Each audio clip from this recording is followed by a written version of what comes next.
hello, hello. Oh my goodness. Right as I started to stream, the dog moved. She was so cute. She was snoozing. Oh my goodness. Anita.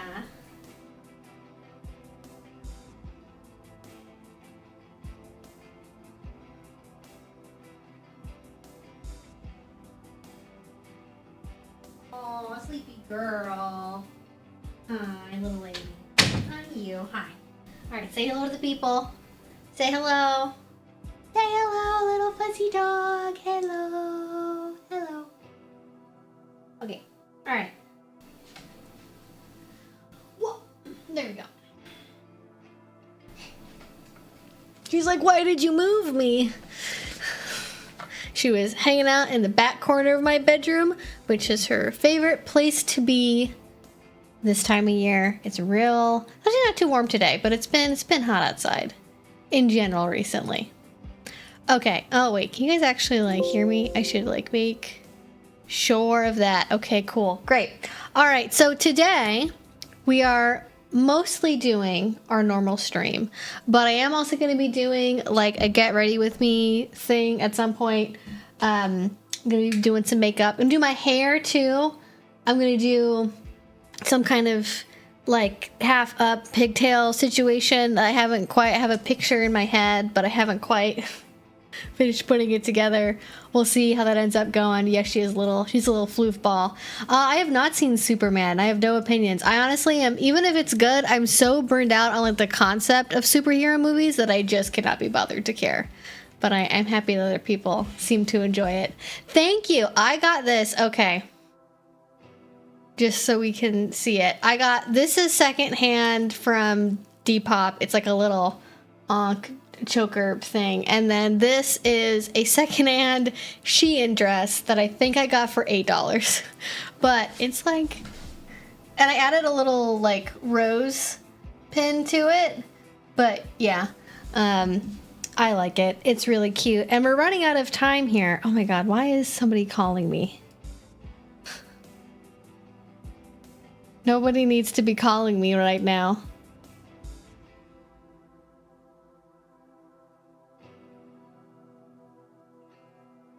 Okay, all right, we're just gonna mute that.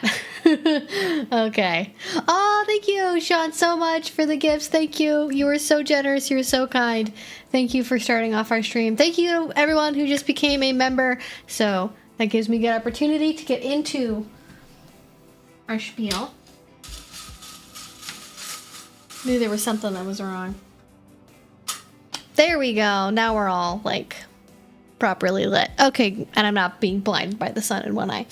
Okay, so hi, hello. This is our weekly Q&A live stream where we ask questions and I answer them, and people in the audience potentially also answer and share their thoughts because I do not know everything about everything.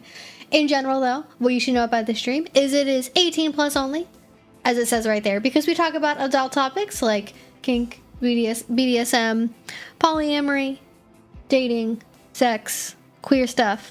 Sometimes those issues can verge into things that are age appropriate for younger people, but I'm an adult talking about adult things. I am not a licensed professional. It is not appropriate for me to give advice about these kinds of topics to, like, children, so I don't. So if you are a child, please do not be here. Also, read the rules down below. It's really simple. Basically, don't spam the chat. Listen to me. Listen to the mods. And if you follow that, you're pretty much golden. I also to answer questions about everything on Earth because, again, I have limitations because I am only one human being. So if you want to know about medical stuff, I can't help you with that. So, sorry. There's lots of resources for asking doctors questions on the internet.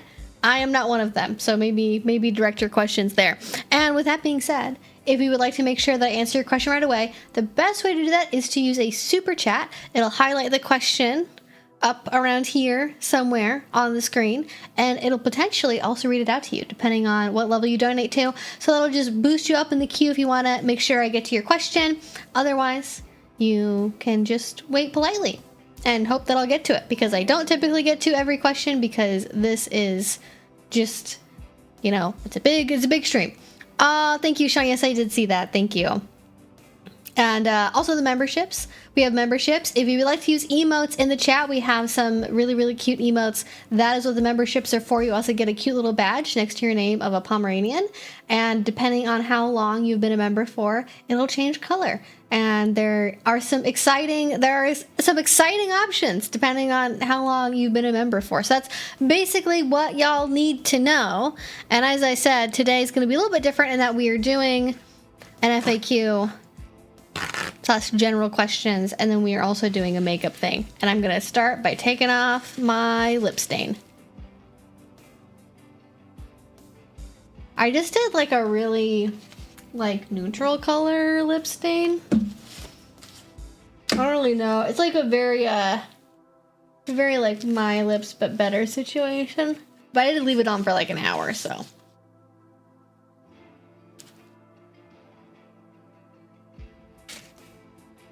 There we go. Awesome. Great. Okay. All right, got the fan going. We are all ready.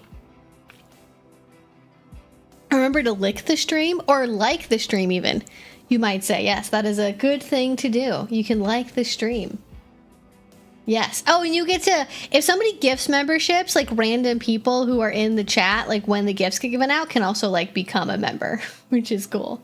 It's a nice way to, if you hang out, if you come early, you might get gifted a sub. It's pretty cool. Not a sub. We're not on Twitch. Gifted a YouTube memberships. What's my lip color? Ooh, did I bring it out with me? Do I have it? Oh, it's the NYX Lip IV.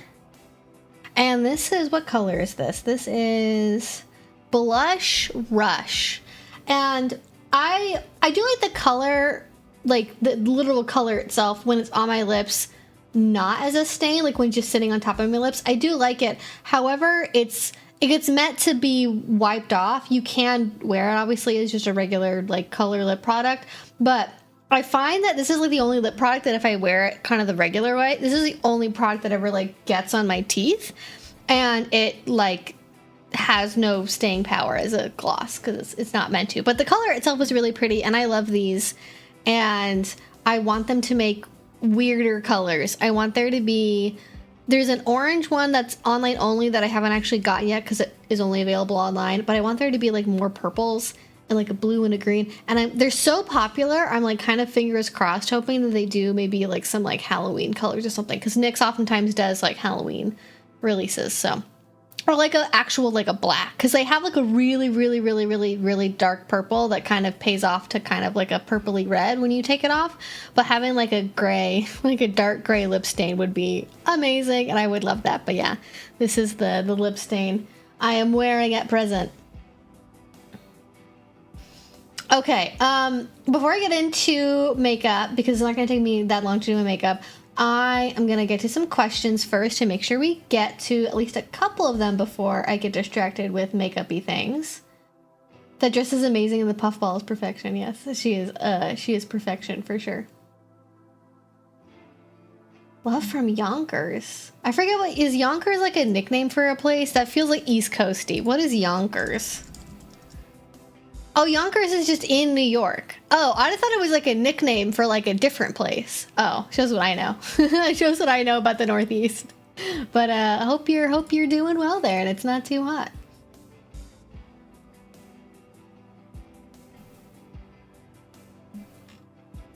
Da da. Oh, got popped down to the bottom of the chat here. Da da da. Bondage. What type of rope should I use? The nylon rope from Home Depot is too harsh. You are correct in that the nylon rope from Home Depot is too harsh. I would not recommend using that. As far as what the right rope for you is, it depends on what your ultimate goals are and like what you personally enjoy using. So you can get like much higher quality nylon from people who like make bondage rope for bondage. So my usual recommendation for that is there's two brands. There is Knothead Nylon and there's Agreeable Agony, and they both make nylon rope in different colors. It tends to be cheaper than some of the other options out there, and it is a synthetic rope. So if you're worried about irritation coming from like exposure to a plant, like if you're somebody who has a lot of allergies, it's a good option for that reason. However, because it's essentially made out of plastic, it tends to have a lot of surface burn on the skin, and some people like that sensation. Some people like the pain of the like rope burn, like literal actual rope burn, but you know, some people don't like that. So it just, when you say harsh, I don't know if you mean, I assume you mean like scratchy, like poor quality rope, but if you don't like the rope burn sensation, that's what you mean by harsh, then like I probably wouldn't keep getting nylon. And then if you don't want nylon, the next two other options that people get the most that are, you know, depending where you get them from, can be similar price or probably more expensive, would be jute and hemp. And these, honestly, if you can go to an in-person rope event and you can have, maybe you like one person has a hemp kit, one person has a jute kit, if you can like physically handle them in person and get kind of a tactile feel for them before you commit to buying a whole bunch of one type of rope over the other, I would maybe get like one length of each to start with, like get a little sample, get like 15 feet, 10 feet even, just to get a sense of how it feels to handle. Hemp was the rope that I used for a very, very long period of time, and I still like hemp. People usually describe it as like heavier and slower, which I think is an accurate way of describing it. Some people say it has like a dead feeling in the hands, like it tends to be a little looser. Also tends to, especially like fresh out of the box, have more of a like a dry grass hay smell, which some people like. You know, if you're a pony girl, if you're a barnyard animal person, if you like that kind of sensory element, that may be a bonus for you, or it could be a negative just because it tends to smell a little bit more prominently. And you can find it in various colors, but a lot of people also just kind of get it like plain naked color. It tends to be more durable and last longer. One of the issues with natural fiber is it like wears out when you use it more quickly compared to a synthetic. And hemp tends to have like higher, like if you eventually want to get into suspension, a lot of people will pick hemp over jute because they believe it has an additional safety factor, because it can take more strength, it takes more load before breaking. But if you're getting into suspension stuff, you'll take classes where they talk about kind of all these pros and cons in more detail than what I'm currently doing. So that's sort of one option. The other option is jute. This is what you'll see in like traditional shibari photos. If you like the Japanese aesthetic of rope, a lot of people like jute because they believe it photographs better. They like the fact that it's lighter and is like quicker to tie with. So if you like doing really fast restraining ties on people, jute tends to be the option people go for that. However, it can become unbalanced more easily than hemp, and also it takes less effort to break it than with hemp rope, so it tends to wear out more quickly compared to hemp, and especially compared to some synthetic fibers. People do also use it for suspension. It's people, again, these are like technical arguments people get into about like, is hemp suitable and jute suitable for up lines, for holding a person in the air.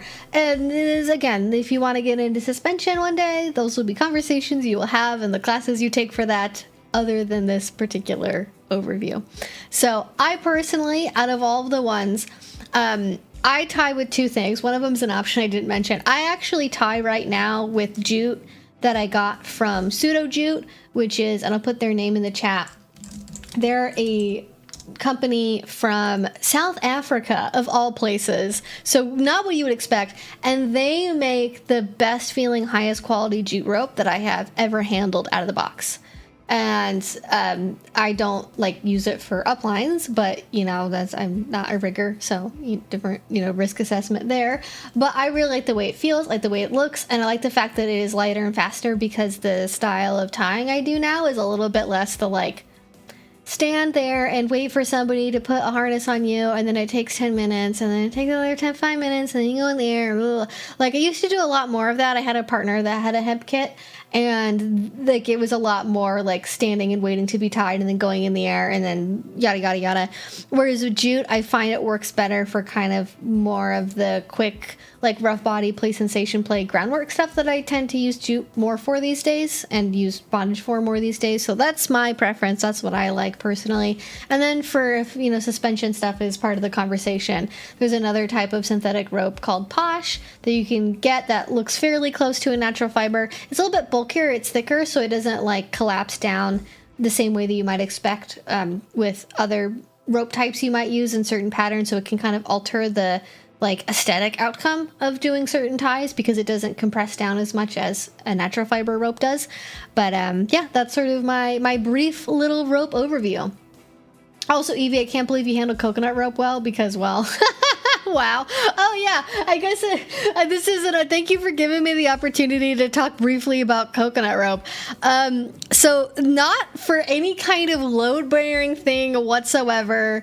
Like, back in the day, there was somebody who made, like, Spectra reinforced coconut rope. I don't know if they still make it. Their website, I think, is no longer functional, unfortunately. But there, if you like the rough sensation of rope, if you like scratchy stuff, I highly recommend coconut rope. Actually, my problem with it is I have a lot of trouble finding riggers and tops who are willing to handle it, to use it on me.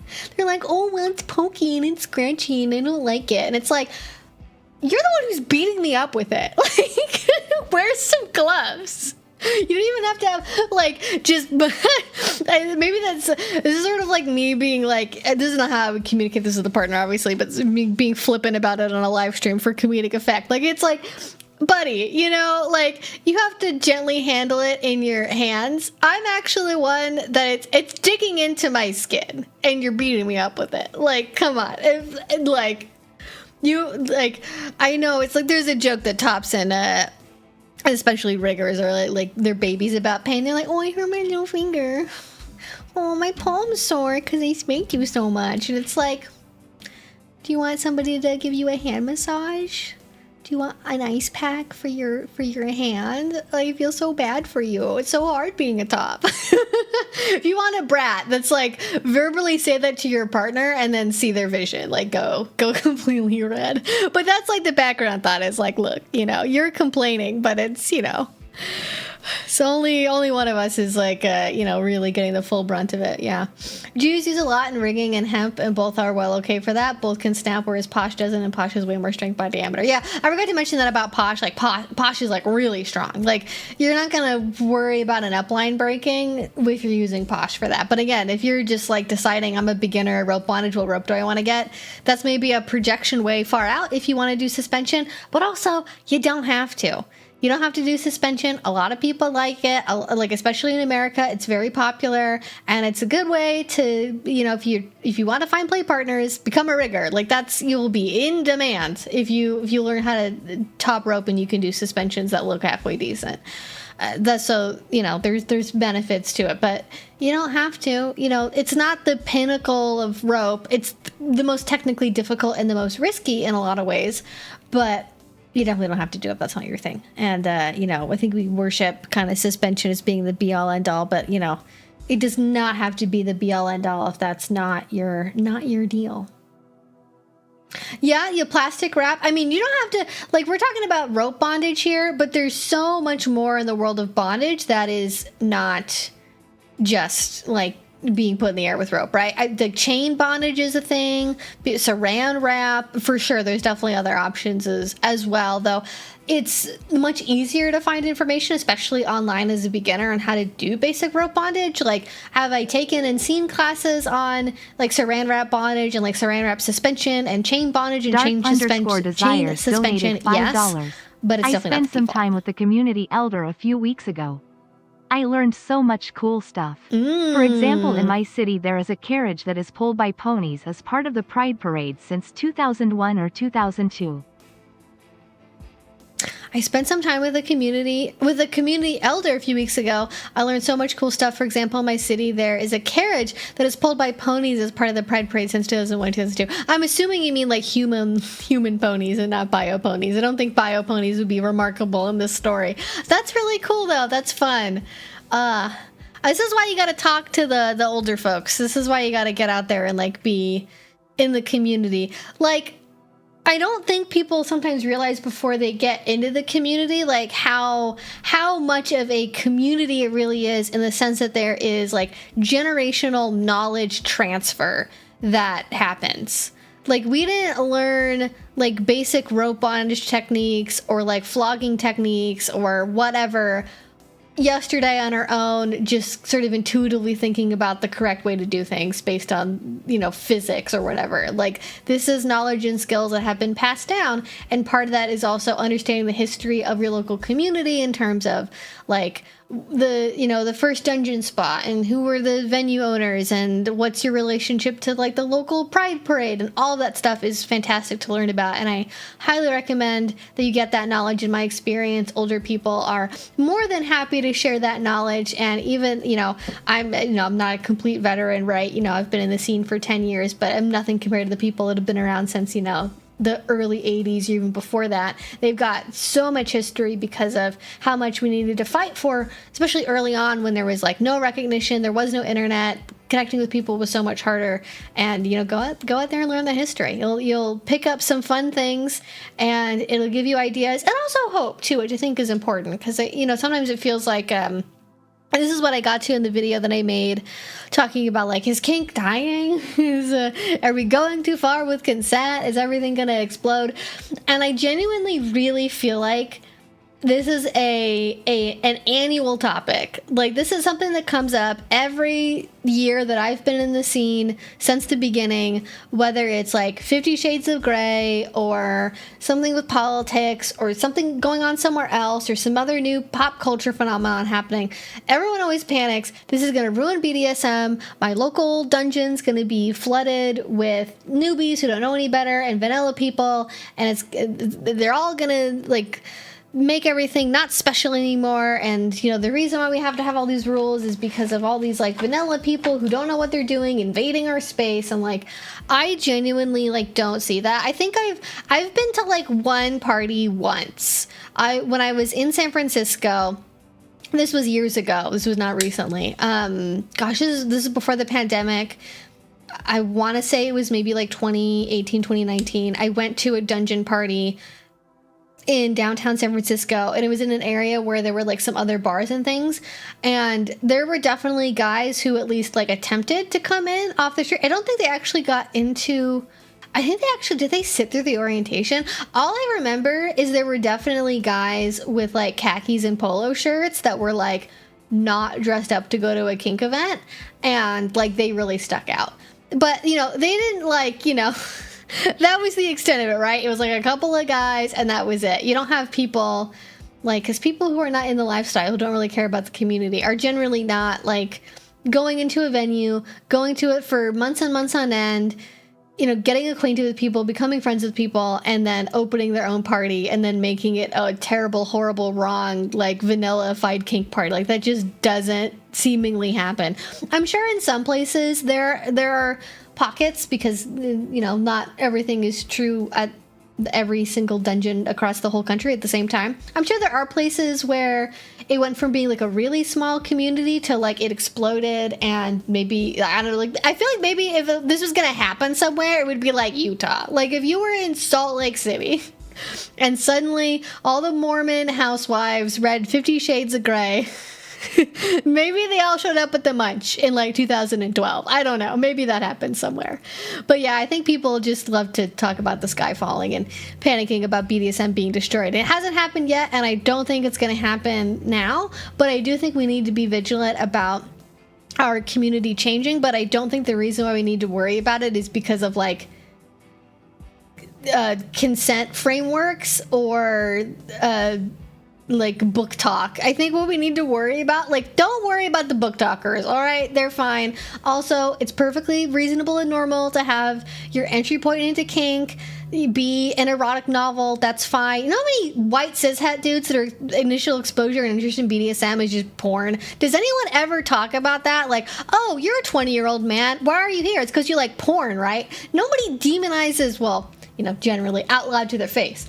People are not generally demonized. People don't say white cishet guys are invading and destroying the BDSM community because they think they like kink because of porn. Is, like, not a widespread talking point that generally happens. On the internet, yes, because you do get people that will make Tumblr accounts and Twitter and TikTok accounts, whatever, and make, like, spicy content for women to try and get attention. But in the community, right, if a younger guy showing up to a munch, we don't generally assume that it's like, you're just a vanilla guy who's here because of porn. Like, that's not the default. The same way that it is, I think, with like even older women, really, or women. The people are like, oh, you're a single woman and you've been vanilla this whole time until like right now because you read something on Book Talk that like sparked your interest. Well, you're a fake.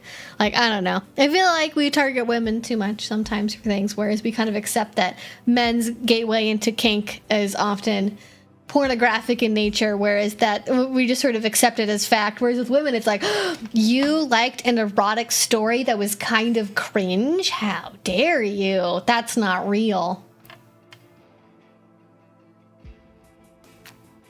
Yeah, if you want to repeat a question, wait till the end, and then I will try my best to get to it at the end if I didn't get to it while we were just talking right here. But otherwise, I answer in the order they come in. So if you want to make sure I get to it, you can use a super chat. Otherwise, I might ramble a little bit. It might be a feature of my live streams is the rambling. So just be prepared. You have been warned. Okay.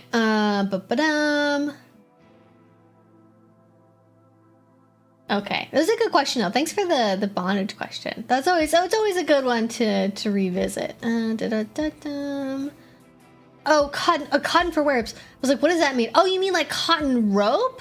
Like if you're gonna like wear a harness like as a design thing or like an outfit. I've never really tied with cotton rope, so I don't really have any opinions about that. But I know people like it. I don't like cotton because I don't think it's a good transition if you eventually want to do like load-bearing things with bondage, because cotton stretches, so you can't really like use it for that kind of thing. It's not safe. If you like cotton, I mean that's like classic. If you like American style bondage, if you like that like old school, like erotic, like 50s, 60s era, the Kinky comics, if you like kind of the bizarre magazines type aesthetic, white cotton rope, good choice for that if you want to match the vibe of, Betty Page, photo shoot type stuff. So speaking of makeup, any recommendations for makeup to get a good ruined makeup look during and after a scene? This is something that I have been experimenting with limited success because now they make makeup better. And so it's not as easy to find like crappy makeup that runs a lot the way that you would want for, a messy makeup scene. I think like lip products actually are fairly easy to stick with just because most of them like are designed to be worn off or they get smudged off over time. So I think like lip glosses, even like the lip IV stuff I showed earlier, like this will definitely like smear around and like spread around a lot. So if you leave it on without like wiping off the like top layer that's on your lips, this one will definitely work for that. Cheaper lipstick, lip gloss. As far as eye stuff, I think the best thing to do that would be the most likely to get the most bang for your buck is you get really cheap pencil eyeliner and you get really cheap non-waterproof mascara, and you do like a raccoon eyes type situation where you're going into the waterline with eye pencil on both the bottom and the lower lid, and you're just like layering that shit on. All right, and then same thing with the mascara, you just like layer on the mascara, like go to town with it, just repeat a lot of layers. And then I would even like, if you have like a little spray bottle, this is what I've been experimenting with, is like using like a dropper, like either like a little like a pipette or like a little like a travel spray bottle, getting water on there, and then like before it has a chance to like fully set, kind of getting it wet, so maybe it's like more likely to run and smudge. I haven't found anything. And I'm sure there's already, like, for special effects artists, I'm confident there's already, like, special effects type tutorials for, like, how to get the, like, runny eye mascara look. Because that's, that's a fairly, like, easy, common kind of special effects makeup type of thing, I would imagine people do for, they want to do, I want to be like a weeping statue or something for Halloween. So that's a thing I'm sure people do. But there's a difference between going into the scene looking like that, but then wanting that to last the way that it is versus wanting to wear makeup that then gets messy in the process of doing the scene itself. So that would be my recommendations. I don't have any like specific products. The mascara I have been using, which is this, oh god, you can't even really see the name, huh, because it's shiny. It's the Panorama L'Oreal Voluminous Mascara. If you get it wet before it has a chance to set down, it will run a little bit, but you're gonna have to like work at it. So anyways, cheap stuff is usually best. Honestly, this is what I've thought of doing that I haven't actually made time to do yet because it's not like that important, is going to Ulta and like Sephora.com, go to the websites, and then go to the mascara section, go to the eyeliner section, and then sort by like lowest reviewed. Find the lowest reviewed products, read the descriptions for them, and then just see if you can find any that could like consistently say, this mascara runs, I went out in the rain, my makeup got really runny, it like ruined my face. Like if you can find like a product that has like 2.5 stars somewhere in that vicinity on Ulta or Sephora, there's a couple people who all say that it's runny or it smudges really easily, that would be the one that I would go for. But I haven't actually sat down and done that yet. I just know that that exists out there somewhere. You might be surprised. There's definitely high-end products that do not perform very well. That could be one of them. That could be a thing. Okay, good question though. I definitely I should actually write that down because I've wanted to do maybe for like, would that be okay, guys? Let me know. Would it be a fun Patreon video if I did this is like a reversed like makeup first impressions video where I'm trying to find the ones that are shitty. Would that be a fun video if I just like got a bunch of like shitty mascaras and eyeliners and then like found the ones that like create the best runny effect? I like that idea. I already have like, I'm already filming like 2 videos for Patreon this month, so like fuck it. I'm gonna have front-loaded Patreon content for August. This is gonna be great. This is the weird, I've had some weird ideas. Okay, I want you all to know, as I've mentioned many times before, I have a continual running list of video ideas for things that I want to make. And sometimes I look at it and I'm like, I know what I was thinking of and I can pick up the thread from what I left off. But then I leave like kind of cheeky notes to myself. And so like I have one that just says, defending the foot guys, I guess. And I'm like, I don't think I'm wrong. I don't think I was wrong about defending the foot guys. But you know what? People make fun of the foot guys, and if you're not kinky and if you don't have a fetish, listen, lay off. Do not kink shame the foot guys. It's one thing to be like, I think it's creepy that there are people who have fetishes that do not know appropriate boundaries, that message random vanilla people and minors on social media to try and get free fetish content from them without saying that's what it is. That's fucked up and wrong. But you can't start making fun of them just for liking feet, okay? That's a step too far. But anyways, let's do eyeliner. Eyeliner, I'm actually going to say crappy, runny eyeliner, mascara, reverse makeup first impressions video. There we go. That's a fun one.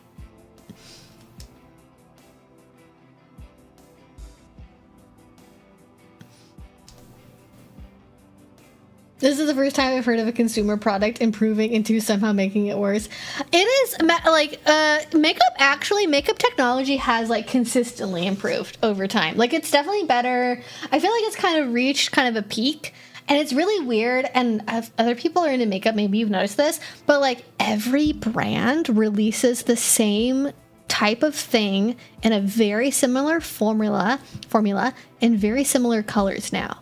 Like every single fucking season. Everyone did at the same time the pH color changing blush and lip products. Everyone at the same time did, now we're doing lip liner stains, okay? But now we're doing the wipe off lip stains. That actually has some more diversity to it than some of the other products. Like the same like skin tints, like there's really, really tight trends in makeup products now where it's not necessarily improving on an old formula like year over year, but now every company, like maybe they all just have like insiders at all the different companies, so they all know, like maybe they work at the same labs, and so they all know what everyone else is making, and so they all rush to put out similar things to have a direct competitor to, like, oh, Too Faced put out this product, so now we're gonna do the same thing. And it's a bit ridiculous because then you look for new makeup and then you realize, oh wait, everyone has the same things in the same colors. Like everyone was doing like the liquid blushes and there's like no shade diversity. Within the brand, within the category, there's like, okay, there's like a dozen shades, but it's all like oranges, pinks, corals. I want a purple. I want like deep red. I want burgundy. And like no one's doing that. Anyways, that's my own like side makeup thing. So yes, makeup is actually improving, but one, it's getting more expensive, and two, I think the actual improvement has slowed down and they realized that like everyone has every color of eyeshadow that they could like possibly ever need for life. Although I wouldn't begrudge somebody making a really high quality like just like red eyeshadow palette. I think that would be fine. That would be fun. Not really a question, but an update. As of right now, my husband and I are not doing 24/7. Instead, we've been experimenting with doing more intentional scenes with my extreme alter ego. And outside of that, our normal way of relating to each other and occupations as working husband and housewife has been enough for the 24/7-ish vibe.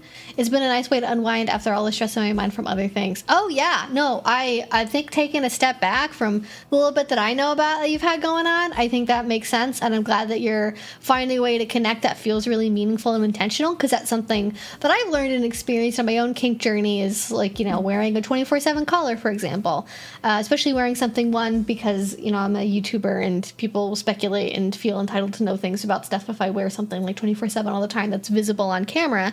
I think I learned from that I liked the idea of having something from like my person that I could keep on me all the time, but I didn't necessarily want it to be specifically like physical, visible, easily noticed collar that I could never ever take off, because I felt like that sort of served as a replacement for putting effort into the relationship to a certain level. And I just like the idea of doing it in a more intentional way, and I think that has like sort of helped kind of keep things fresh, you know. But your mileage will vary on that one. Your mileage will vary on that one. My favorite lipstick works really well for this, but my makeup is too good, like you said. Yeah, you just gotta get like the crappiest stuff. So I don't know, maybe we'll discover together that it is really hard to like get makeup that's bad. Maybe like even like dollar store type stuff I feel like might be, at that point I'd be worried about eye safety. And that's kind of the thing, is you want it to be eye safe, so it can't be like too bad. It can't be too bad. But yeah, I think let's get into doing some makeup, and then as I'm doing this we'll answer some more questions. All right, we're gonna start. Let me rearrange some things here. Are you guys so proud of me? Normally when I do makeup I like forget something and I'm like, I have to go in my bathroom and be like, oh, I forgot this, or I have to like grab everything right at the beginning. I had everything all ready to go. Now I just need to figure out where to put my mirror in a place that will not upset my camera. Oh, I'm gonna drop that on the floor. Oh, I turned my dog camera off. There we go. That'll just cover it up for me. Wow, 2-for-1 deal. You don't have to see my mirror, and you get to see my dog. Oh my goodness, she's so close to the camera. She's like sleeping directly in front of the camera. Precious baby. Aw, look at you and your little toe beans. Look at you and your little Grinch foots. Look at the little Grinch foots. Oh my goodness. She's like, you talking about me, lady? Back off. All right. This is the Makeup Forever Super Boost Skin Tint something or other. It's like the 1N color. It's whatever the lightest neutral color is. And I like it. It's pretty good. It works pretty well. And I just rub it into my face with my hands. And it looks a little bit pink, I feel like, when I first put it on. But then I feel like when I like rub it in, it works. It's definitely, it's a skin tint. It's not gonna give you full coverage, but it's about sending a message. You know, it's about kind of covering up the surface level stuff, sort of evening things out a little bit. And that's it. That's all the makeup. No, I'm just kidding. All right. Then for the under eyes and concealer, under eye concealer is probably the one your mom used. It's the Maybelline Makeup Eraser. This is 110. When I do filming stuff, I wear 95, which is the lightest shade, but I wear like a lighter shade of foundation. when I'm filming content. And I'm just letting that. There we go. Hopefully as time goes on, I'll seem progressively less sleepy/dead in the face. What do you think about using CIA interrogation tactics in BDSM? I can only think of the Boy Boy video that recently came out where they did CIA torture techniques. Did something just beep? Did people... Oh, you guys probably actually couldn't hear that on camera. That probably would have gotten filtered out. So actually maybe I shouldn't ask because I will feel crazy. But I feel like something beeped. And I don't know what it was. Hopefully it wasn't anything important. It sounded like it was coming over from this general area. So I assumed it was like my camera equipment. Okay. So... There's lots of... The CIA has come up with many ways to torture people. Probably some that we don't even know about yet. Alright, that'll be revealed in like 20 years. I have mixed feelings about it, okay? Ethically, I do feel weird about doing things that resemble like current torture that we're doing to like actual like prisoners non-consensually. Like, that's just me. I don't know if I want to promote that as a thing. Some of it's, like, real, like, some of it I feel like is, like, the kind of thing you do for, like, emotional sadomasochism. Like, I think one of the techniques that gets talked about in the Boy Boy video is, like, getting locked in a really small, like, soundproof box. And then they play the sounds of, like, a baby crying while you're in there. And I'm like, I feel like I've heard of a pro-dom doing that before. So maybe... they got the idea from somewhere else first. Like, it's not the pro-doms didn't take it from the CIA. The CIA took it from that, you know, like kind of on the just the basic psychological principles there. The thing that I probably have the most trouble with is like specifically like waterboarding, because waterboarding is really dangerous. It does kill people. And I do kind of wonder to what extent people who are doing waterboarding in kink are doing it in the same way that we do it when we're, like, torturing prisoners. But it is really dangerous, and, like, people should take it seriously if they're going to engage in that kind of thing. But, you know, people have, like, you know, prisoner kinks, and they like doing, like, kind of role play. I just don't know if for me it's, like, my kind of thing, you know? I don't know if that's in my risk profile to enjoy playing with. I'm fine having my head dunked in a bowl of water.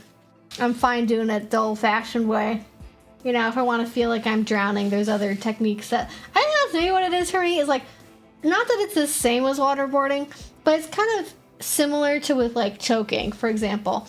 Where there's so many different ways to get to the similar feeling or like the similar level of like psychological intensity. Do I need to be taking on this additional like risk to be doing this activity to get something out of it, or can I do something else that gets me like 95% of the way there? So if I want to do like breath restriction and like, you know, like people are really into choking, if somebody wants to do choking, if you understand the reasons for why they're into choking, you can then work around that to do other things that'll invoke a similar like physiological and psychological response to that, whether it's doing other ways of like controlling something on the head or controlling something around the neck that doesn't involve pressure on the throat, like on the front of the throat or like on the arteries. Like there's ways to work around that, and I feel like with like some of the torture techniques that are, you know, being talked about here, these live streams aren't monetized, so I can just say whatever I want. I think that there's probably similar ways to get to a similar feeling that don't have the same level of risk. But, you know, maybe some people like that.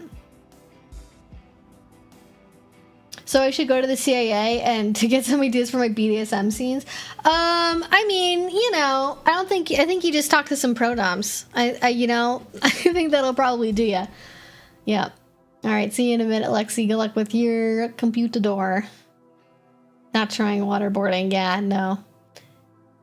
Do you wear black eyeliner before. Does that mean like wearing eye makeup that looks like a black eye, or do you mean like wearing black eyeliner? Because yeah, we're gonna put on. I wear black. I don't film a video if I don't have some kind of eyeliner on. So there's always eyeliner happening in this house, for sure. That is always a thing. Interesting question though. I don't think I've thought about CAA torture techniques being used in a kink presently. But yeah, I don't know. There's definitely a moral conundrum there, I think, for me more than anything, just because I'm cognizant of the fact that like we still are torturing prisoners with those same methods, so it feels like less removed from modern society in the same way that like using stocks does. Like we're not putting people in stocks and like whipping them in the town square anymore. Like that's very far removed from our current culture, so it feels like more morally justified to play with that, I guess I would say. I am not going to a restaurant, but if I was going to a restaurant, I don't even know what restaurant I want to go to. What kind of food would I want to have? I don't know. There's like a fusion Japanese place I've like wanted to go to for a long time that I haven't been to around here yet. That would probably be it for me. Is bamboo rope a thing? It is a thing, Micah. Bamboo rope is a thing. You can get it. It's quite expensive, but people get like bamboo silk rope, and people enjoy it. And it's not typically. At some point, somebody I know has bought bamboo rope and used it, like a single, or like one or two hanks of it, maybe. But it's not something that I regularly use, so I don't have any like I want to say it probably is not great to use for suspension and things like that. I've never seen people use it for that. But it's really, really soft and nice on the skin. So if you have skin irritation from, like, if you don't like the rope burn of nylon, if you don't like, the grassy feel and smell of the natural fibers, if you get skin, that was something I forgot to mention with like skin irritation with like jute and hemp rope, is you can only have like a topical dermatitis reaction to natural fiber ropes for a variety of reasons. With cheaper jute, it's more likely to happen because jute rope is specifically not spun to be used as rope for human skin contact. And so you end up having this really nasty jute batching oil on the rope surface that could cause topical dermatitis in people, and people have reactions to it. And the reason I like the pseudo jute rope is because it's not made with that, and it's specifically made for use on human skin for bondage. And so I just feel like it not only looks better and feels really nice, like in a tactile way, it also is less likely to cause skin irritation. But bamboo rope is like very, I don't know if I call it hypoallergenic, but it's less likely to cause issues compared to some of the other ones that are out there. All right.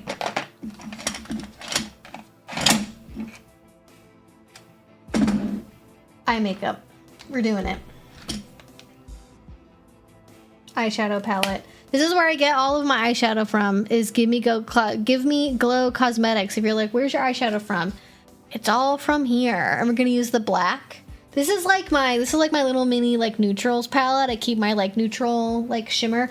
Like the shimmer colors that they make are so high quality. They're so good. If you like shimmer eyeshadow, I've literally, unless you get straight up glitter, Give Me Glow Cosmetics. Best glitter eyeshadow in the game, I have to say. All right.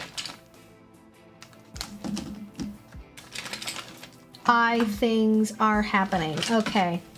I also have my little like single eyeshadow thing in here. Okay. Do I want to put on? I guess I'll do a little bit. I'm like not sure if I feel like I need to do like primer when I'm not doing eyeshadow, but I feel weird not using it, and it is kind of hot outside, so I'm gonna try to like just use it where I'm actually gonna put product. Oh, did it defocus? It did. Hello, look at my face, please. Thank you. Hopefully it wasn't too defocused for too long. Right now it's way far away. Oh my goodness. Okay. All right, we've primed our eyes. This is the Urban Decay Shadow Primer Potion, because if it ain't broke, don't fix it. That's what I use every time.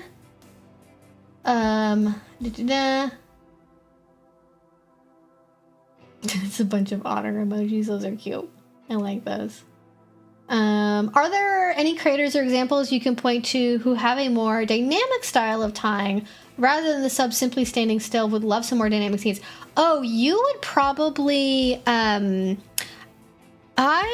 do they post stuff on like mainstream social media? I know they have stuff on like Vimeo. But Addie and Barkus, they're out of Vancouver, Canada. If you just, I'll put their name in the chat so you guys can see how it's spelled. It's Addie and Barkus. And they have, oh, sorry, I spelled Barkus wrong. It's Barkus with an S at the end. Addie and Barkus, they have a lot of stuff on Vimeo. And I think they at least occasionally put stuff up on other social media. And they have a very dynamic style of tying, for sure. There's other like terminology you can use if you're looking for more, like you can look up like dynamic suspensions. You can look for that.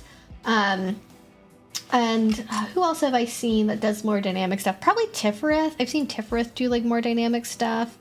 I don't know how to spell her username. Tiffereth, I think is what it is.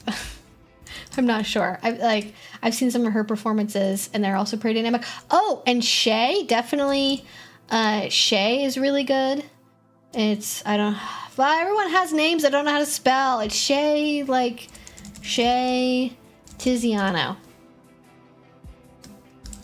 She does a lot of like self-suspension, but she also ties other people, and she also does a lot of very like kind of circusy dynamic suspensions. And so I think if you follow them, and then if you follow people who follow them, you'll be on the right path for like finding people like that maybe have, because each one of those people has a different way of tying dynamically. Like Shay describes her style more as kind of like circus rope. So if you like that kind of thing, you know, she's the gal for you. Also very technically competent. Addie and Barkus definitely have a more traditional shibari aesthetic to what they do. They also are like, you know, very like philosophical people. They like talking a lot about rope and like the whys behind rope and like the philosophy and emotions and psychology behind it. And they have a much more kind of like slow, quick, slow, quick. Like it's very it's dynamic in like not a circusy way, but it's like sudden explosions of like high intensity and then kind of like going back and savoring and then more intensity and then going back, which is really interesting and fun to watch. And then Tiffereth just generally does kind of more like transitional, like dynamic type rope work. So there you go. It's a Tiffereth, not Tifferoth. Although maybe the original inspiration for the name is a is a Tifa Sephiroth ship. That would be a very funny origin name, not gonna lie. That would be great. Papacita, you disappeared. Hello, girl. You're in the darkness. Okay. Now I gotta remember how I do this. Gotta remember how to do my makeup. Okay, I'm gonna turn off the pet camera anyways because I'm gonna be leaning in over here. This is the Dior Show Stylo. I like the color payoff of this. I've heard there's a Prada eyeliner that's like really, really good. That once I run out of this one, I'm probably gonna try. But I'm gonna do my waterline, but only like the outer half. Yeah, there we go. I say yeah, like I've like accomplished anything of substance yet in this whole thing. Okay, all right, and we're gonna do the outer half of my upper eye, and then we're gonna wing out a little bit of the end. All right, but we're not done. All right, this is like kind of barely sort of step one. All right, and we're gonna take, that's not my angle brush. I need my angle brush. Good, there we go.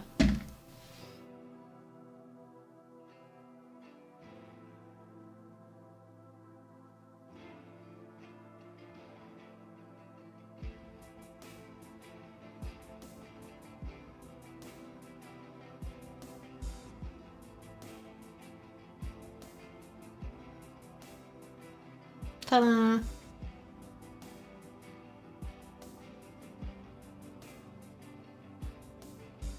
Eyeliner. eyeliner is happening. The eyeliner is eyelinering.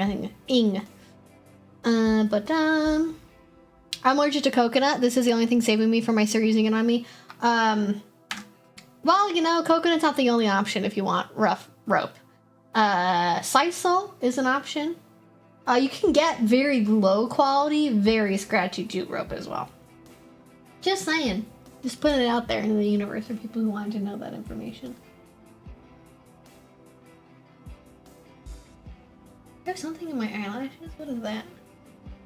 I have like a little flake of foundation on my eyeball.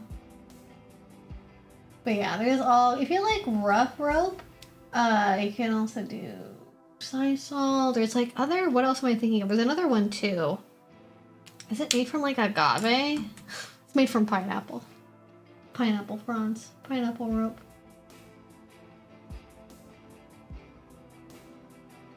I'm joking because we've talked about using pineapple as an impact play. Like surprisingly, and even like on the stream on Tuesday this week on Patreon, pineapples came up again as well.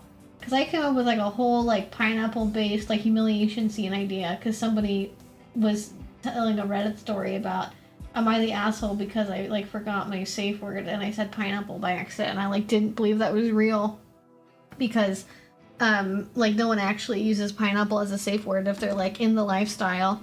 And so I was like, maybe they were doing a whole scene where it was like a pineapple, you know, like a pineapple phobia or something, and they, you know, they have to wear instead of a dunce hat, they have to wear like a pineapple hat that's made of like the top half of a pineapple, you know. Can make it fun. You can, did you guys know? Okay, this is really hard to believe because all of the media around BDSM and all like what if you just go based off of what Radfem's BDSM think BDSM is like the most like intense, hardcore, wild, like mean experience you've ever like had in your entire life. And you guys know that BDSM can just be like fun? Did you know you can just like do BDSM and like laugh and like have a fun time, you know? I know that like seems like that like shouldn't be possible, but it really is.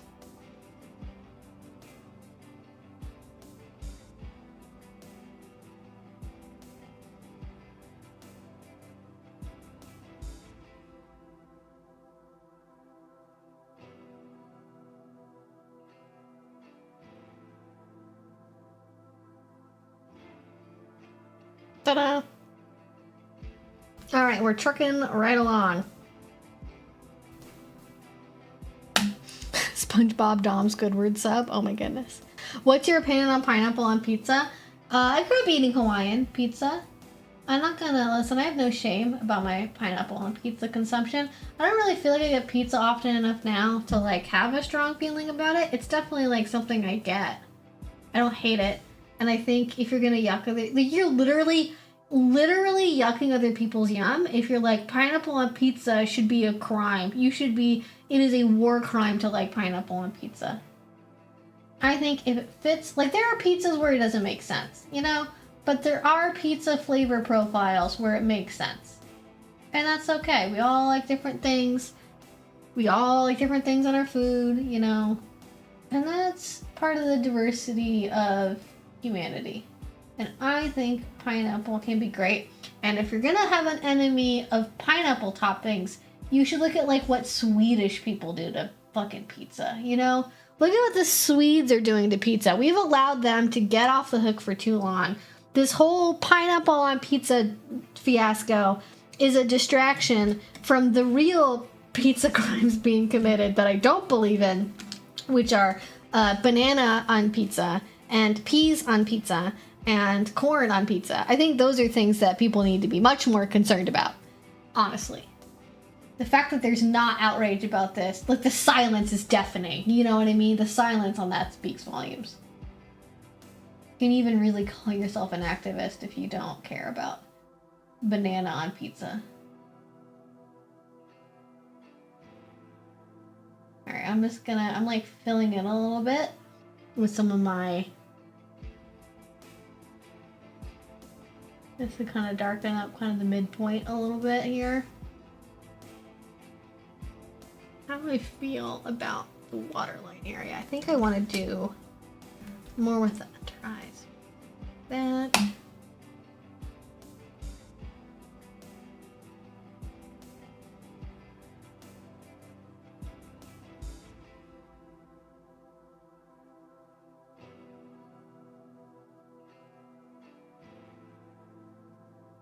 Ta-da!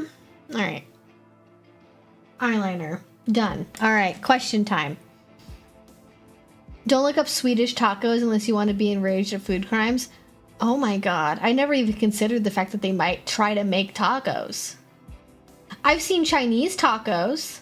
Or like Chinese burritos, actually. I've seen Chinese burritos. But I haven't seen Swedish tacos, and that is concerning. Please were civilized, sent to a re-education camp. Fair, yeah. Food re-education camp, aka culinary school, I suppose. I don't know if I would really call it a pizza per se, but a sort of fruit round doesn't sound bad. Oh, you could get like, you could make, you're essentially making a tart. Depending on, like, if you get pizza dough, maybe you put like a sweet white sauce on it, you slice up some fruit on it. That's not a pizza at that point. That's just like that's like a leavened bread dessert.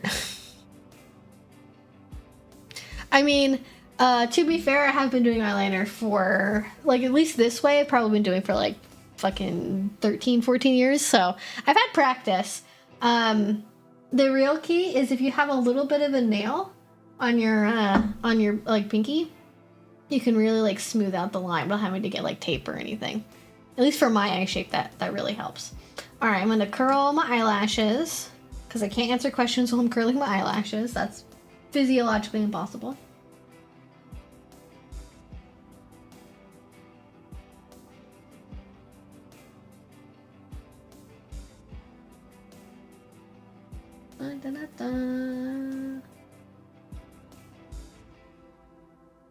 Okay.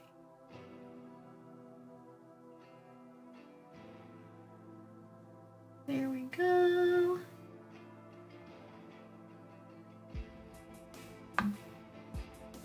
Alright, eyelashes curled.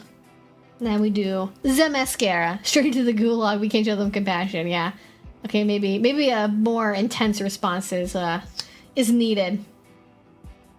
Kinky date night sounds fun. Can't stay loud, but popping in to say, hello, enjoy yourself, thank you. I will try my best. I had a rope question for a while. There is some synthetic rope that needs cleaning.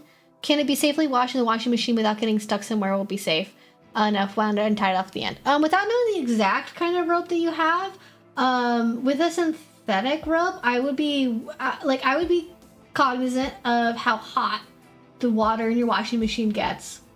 Because if it's like really cheap synthetic rope, and you put it in a really, really hot cycle to like try and sanitize it, I could see it kind of melting a little bit.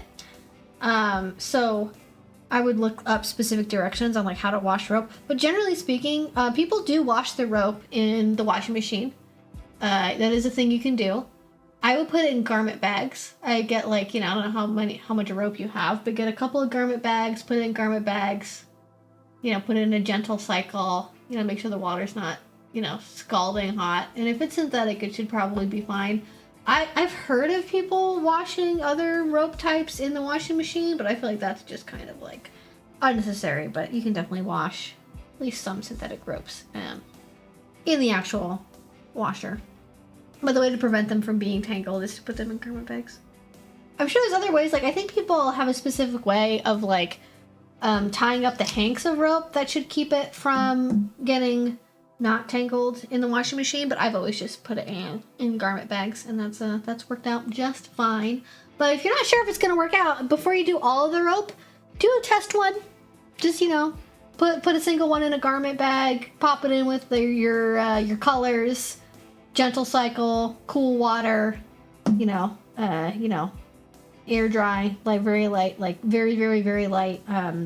I'm not sure what the dryer setting you probably want to use is, but I would do like a delicate cycle for the dryer, and then see how it turns out. If you like the way that it feels and looks after you get done with all that, then it means you probably did it all right, assuming you're not using this for suspension. If you're using any of the rope that you're washing for holding a human body out, in the middle of the sky, you should probably double check, you know, with the manufacturers if they have instructions on cleaning the rope and follow those just exactly. Garment bags are a game changer. Everyone should have them.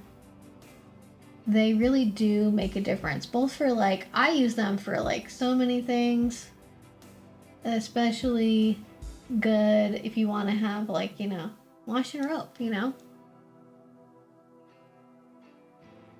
We got socks and stuff. Listen, no more lost socks. No more lost socks. Look, a good slice is a wonderful thing. Sure, deep dish is a stretch, but what a wonderful one, yeah. I don't have any opinions about like deep dish versus New York style or anything like that. Listen, I grew up in like the Southeast. I live in the Pacific Northwest. I am so far removed culturally from any sort of pizza related argument. Although I guess Portland like punches above its weight for pizza. Like, people wouldn't think Portland's a pizza destination, but apparently it is. Apparently people come here for the pizza sometimes. And I'm like, that's cool. Just in general, the restaurant culture here is got a lot of them. People love opening restaurants in Portland. I'll tell you what. I don't think there's another place in America like that has as many vegan restaurants or as many like weird eclectic spots that you're like not gonna see elsewhere. Alright, is that filled out the way that I want it to be filled out?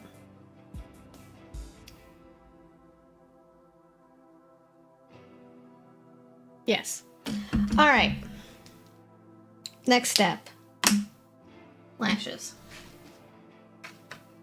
I have new lashes today that I'm excited about trying.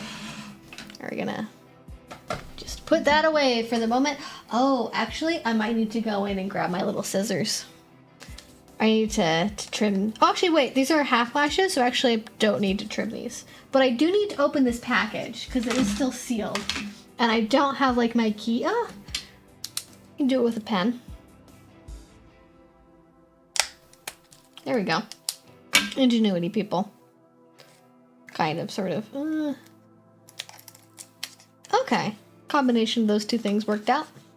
These are the sheer band faux mink, just lily lashes. I got these at Ulta. So yeah, it just keeps going in and out of focus. We have some of the best brick oven pizza in the US here. That is, yeah, I've heard that like we have like good like traditional Italian style pizza and people like that for some reason. Most of it I can't eat, so I don't really care. All right, I'm gonna get my eyelash glue. Personally, I've never lost socks in the wash. It was always after putting them away after drying. Pairing them can be a trouble. Oh, that's like the fun part. That's like the fun part of folding laundry to me is the socks. That's like, you know, that's the good shit. Oh, I didn't put on a setting spray. I'll do that later. Getting very choppy service. Oh no. I'll talk to you later. See you around. I'll hook you up, unintended. I got gloves, sheesh. Yeah, no, I appreciate it. I'm a lazy rigger. I will haul you on a 3-to-1 pulley system and use climbing straps as a shortcut. I mean, hey, work smarter, not harder. That's the motto. That is the motto, because I'm old and mechanical advantages ought to be. Yeah, because it does work for that reason, too. I had last week the perfect video idea for the April 1st. A video about Pomeranian sticking out its tongue kink. Oh my gosh. Just a video of just like my dog. You know. I make a video that's called like The Truth About Pet Play or something, and then it's just like a video of like a 5-minute compilation of my dog. People would love it. People would love it. They would. They wouldn't even be mad. That's like, I think what you gotta do as a creator for April 1st. I think you gotta actually not make people mad. I think you gotta make a video that people actually want to see, that they think is funny or is cute in some way.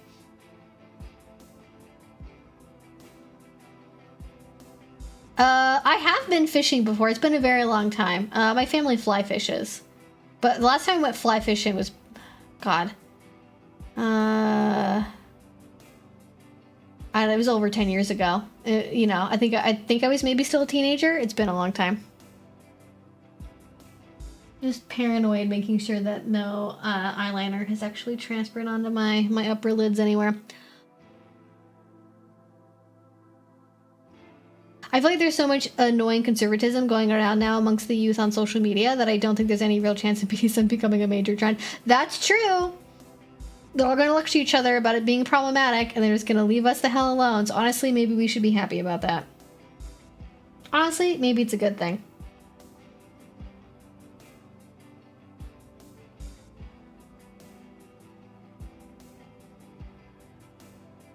Okay, these are not as like cat eye shaped as like my usual lashes.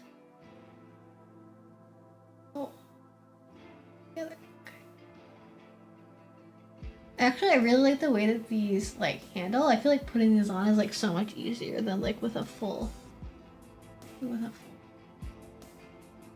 especially longer lashes. These ones are actually like quite a bit shorter than the ones I normally wear. It just brings the whole look together. It really does. Just brings the whole eye look together. Oh no! Oh, I smudged it. I smudged the wing.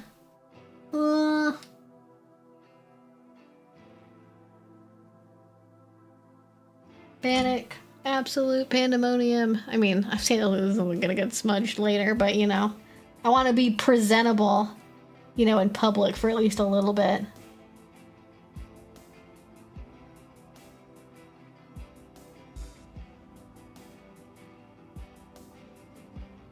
All right, looks good. Okay, next eyelash. What's my favorite band or singers? Just Sleep Token. Okay, here's like the actual deep answer to that question. I am a hardcore like Evanescence fan. Like Evanescence was like my favorite band as a kid. I listened to them all the time. I have basically all of their albums memorized. They're like one of the only bands I've ever seen in concert. They're amazing. Amy Lee is amazing. I still like Evanescence. They're still one of my faves. I also really like Tool, which I've been listening more to, like again recently, which is like I go in and out of phases of listening to them. Like they're not as consistent of a listen for me, but like they're just such fucking geniuses. It's like kind of annoying. And then Sleep Token, probably. Sleep Token is probably like my current favorite. Like lyrically, thematically, like it's so like the way that they tie together like the meanings of stuff and like references like in albums and in the song lyrics and in the artwork, and just like I like live for that kind of shit. Like I love it when something's like really like multi-layered and weird that way. I like all the different like genre diversity in it. The drumming is fucking fantastic. I don't know what my favorite album by them would be if I had to like pick one. Honestly, it depends. I think my favorite song is on Sundowning, but I think my probably favorite album to listen to is probably This Place Will Be Your Tomb, which is their second album. But they just make banger after banger, you know? They just make banger after banger. Oh, of course I listen to Kitty. Yeah. Oh yeah. Not like super regularly, but I do have them in the playlist somewhere. You know, in different phases of my life, I've like been really into like different music, you know. I don't know. I just generally am like a metal, symphonic metal, post-metal, shoegaze. I don't know what you'd call Tool exactly. I don't know if that matters. I like 90s goth music in particular. 80s goth, not so much a fan.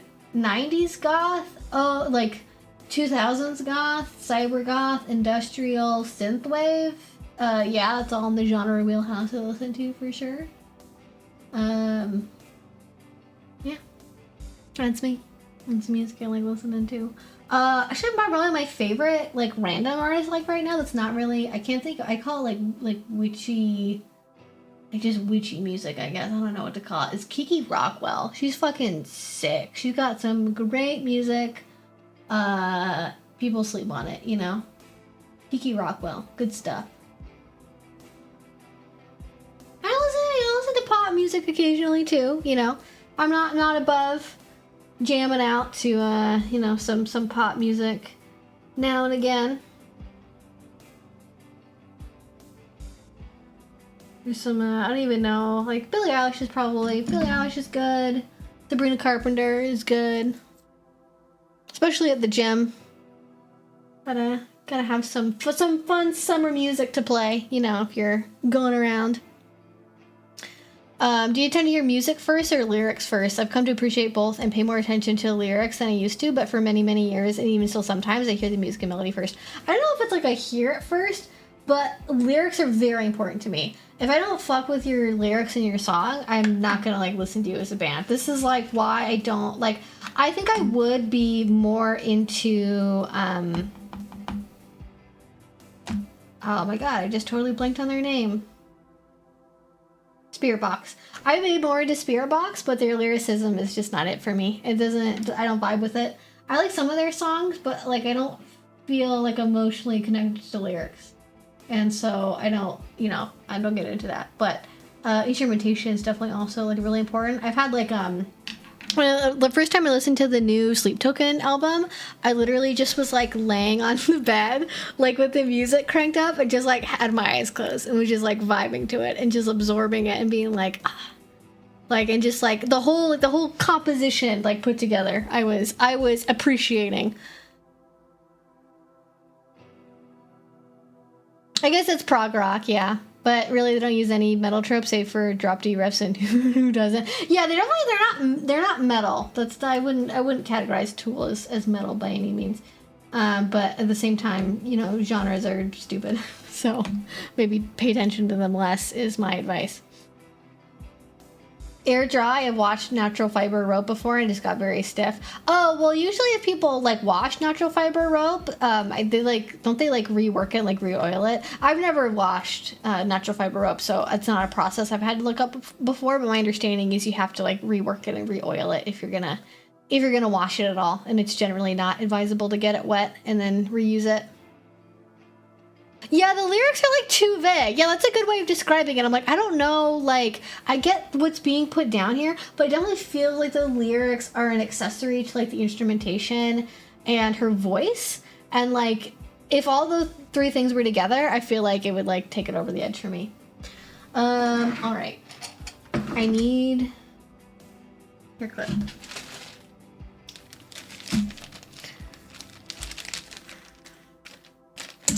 Wow. Tiny hair clips. Yeah, you have to re-oil natural rope after washing. That makes sense. Danny Carey would never blast beat. There's some genre matchups I would love to see. Godzilla music for me? I don't even what is like music from the Godzilla like music from the movies? Yeah, lyrics first for me. Have you heard the song Hurt You by Spirit Box? I feel like maybe you'd like both the music and lyrics. I can't remember that song exactly, so I'll give it a listen. I'll let you know what I think about it. Apparently Soft Spy by Spirit Box is a diss on Ronnie Radicus. That's based. I mean, yeah, no, shit, I didn't know that. That does make it. That is more based. Correct. You know what? The more more that we piss on I cannot believe that Falling in Reverse still exists. Okay. I was listening to Falling in Reverse when I was a freshman in high school, and they were good. And then I realized that Ronnie was a complete asshole and a douchebag, and he's just continued to be a douchebag, and the music, like, sucks so much worse now, and people...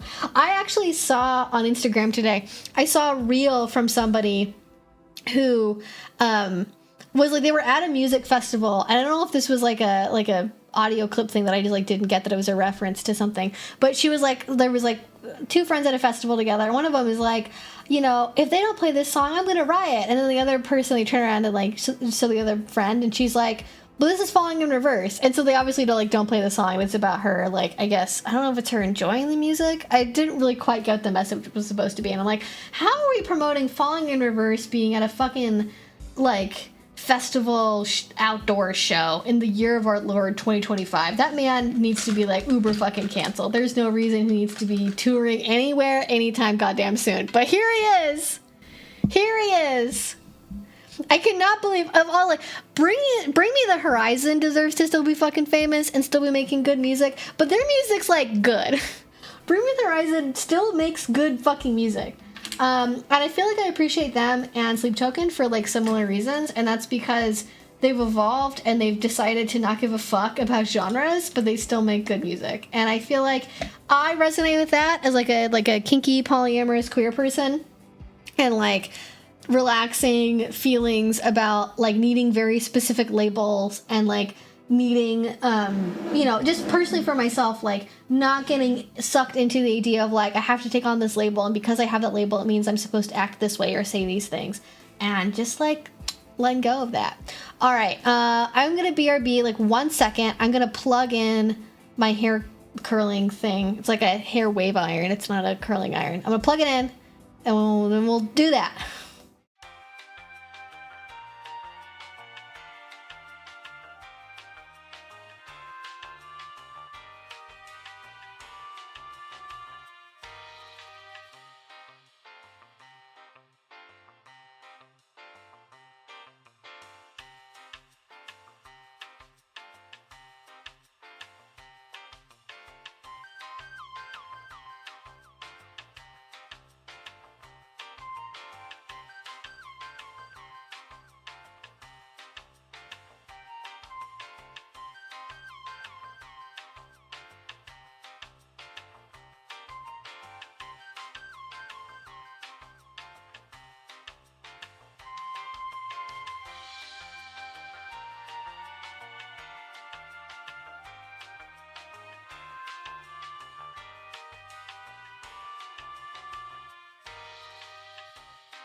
All right, and we're back. All right, and the pet camera is also back. Ooh, ah, amazing.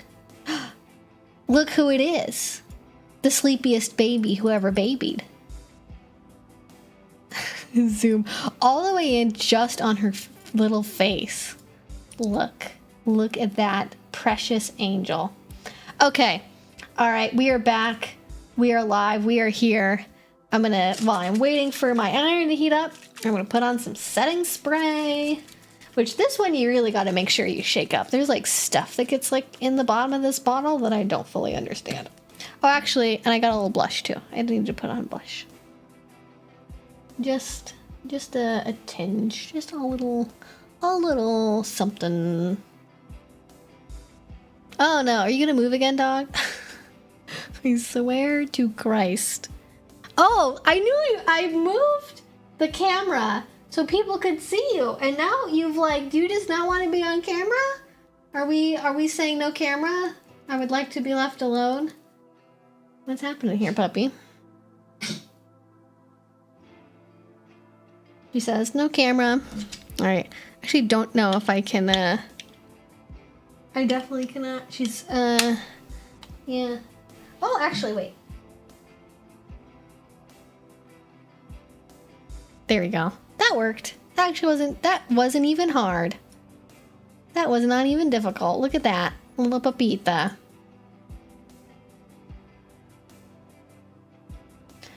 Oh, I have listened to some Living Colour. Not a lot, but I've heard a couple of their songs.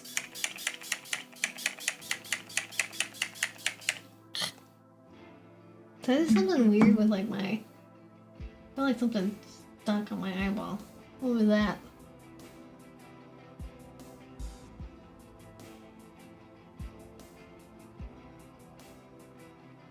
What's that on my forehead? Alright. Setting spray. Waving it around. I need multiple. I need a bandit multicam. I need like 3. I need security cameras on my dog at all times just to make sure that she's perfectly captured on screen as much as possible. All right, next question.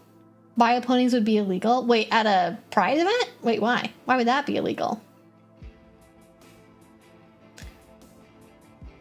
The influx of new people has happened so many times over the years. I call the invasions first. One I remember was when AOL went to unlimited chat, and since then there have been several.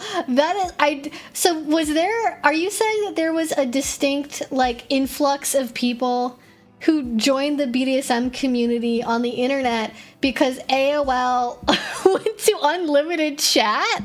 That is fascinating to me. That is, I mean, the internet becoming progressively more open and easier for people to access definitely, you know, changed the makeup of the community for sure. That is a legitimate change. That did really happen. I remember in the first kink event I went to last year, I didn't plan it, so I didn't have anything with me, so I stuck in with my normal clothes. Oh, yeah, yeah.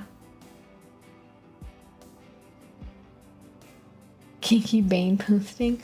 Each invasion, there's always people complaining that kink is dying or being diluted. Yep, that always happens. People are like, oh my gosh, we're losing our community, our culture is dying, the vanilla people are, you know, destroying what it means to be kinky. And it's like, you know what? They get into the scene for a little bit, they learn about the culture, they learn about the community, and they end up being perfectly fine, reasonable community members, just like the rest of us. And sometimes it just takes a minute for people to get acclimated, and that's okay. People can learn to be kinky. They can learn what it's like to be a member of the community. You don't have to start that way. Stop panicking. All right, let me see if this is warm enough. Okay, it is. All right, great. I'm gonna get rolling on that.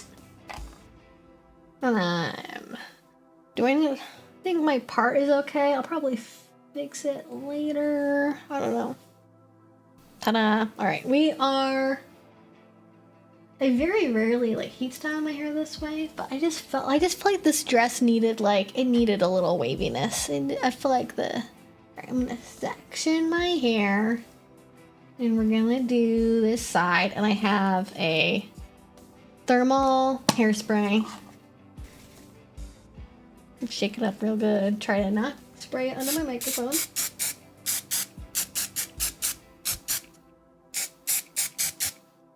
That's probably good enough. Actually, I probably could have done. You do actually. This is how I would section it when I'm like blow drying my hair, and I realized for this I need smaller sections. Okay, that feels better. That feels like a reasonable amount. Bingity bobbity boo. Alright.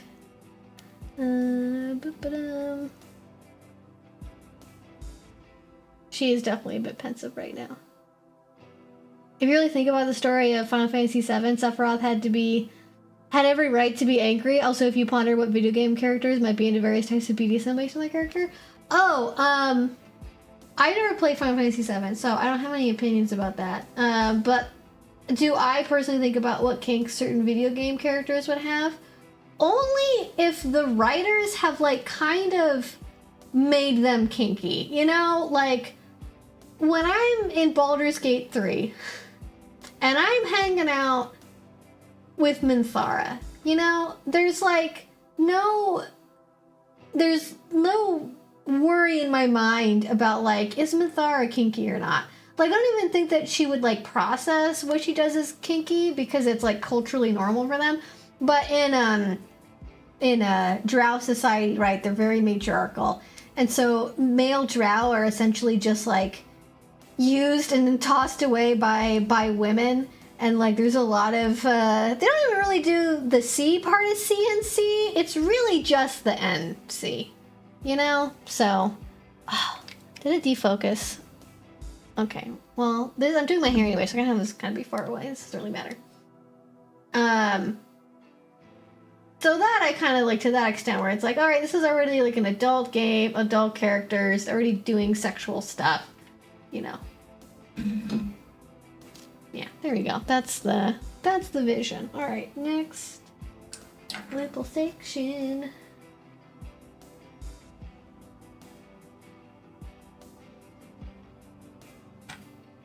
There we go. But yeah, I don't really speculate on fictional characters. Maybe if I was, like, younger when I figured out that I was kinky, you know, if I was, like, a fan fiction person, I might be like, oh, I think, I don't know, Sherlock, whoever is into, like, this kink, you know. That would probably be more the direction, but that was never a phase that I had, so. I don't know.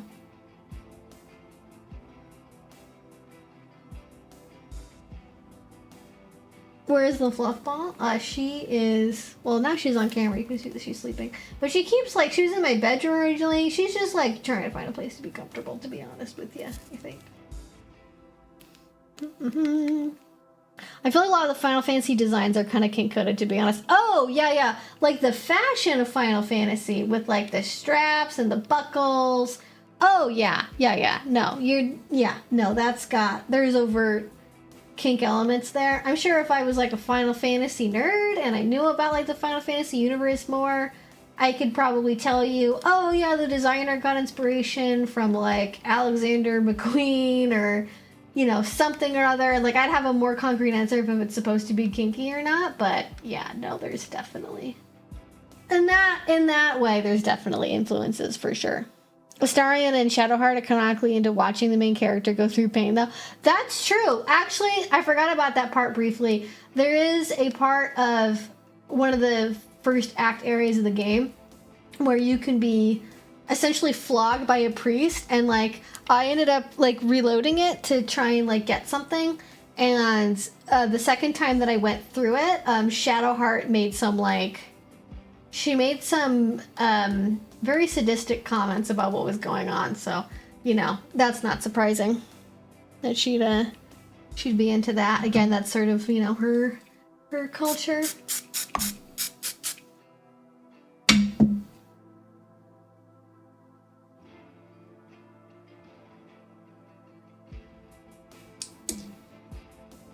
Boop-ba-doop-boom.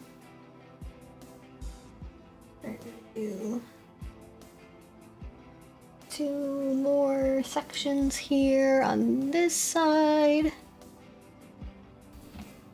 I just don't have the patience to style my hair once or twice a year. I straighten it to spice things up. LOL. I mean, yeah. I have very thin type 1A hair, so if I don't style it, it just looks like garbage. So either I am blow drying it. If I'm having a day where people are seeing me or I'm on camera, I'm styling it. I don't generally, if I air dry it or if I try to do overnight styles, it just does not work. It ends up looking real frizzy. My hair is not happy with me. So, Jesus Christ, I sprayed that right on my forehead. Okay.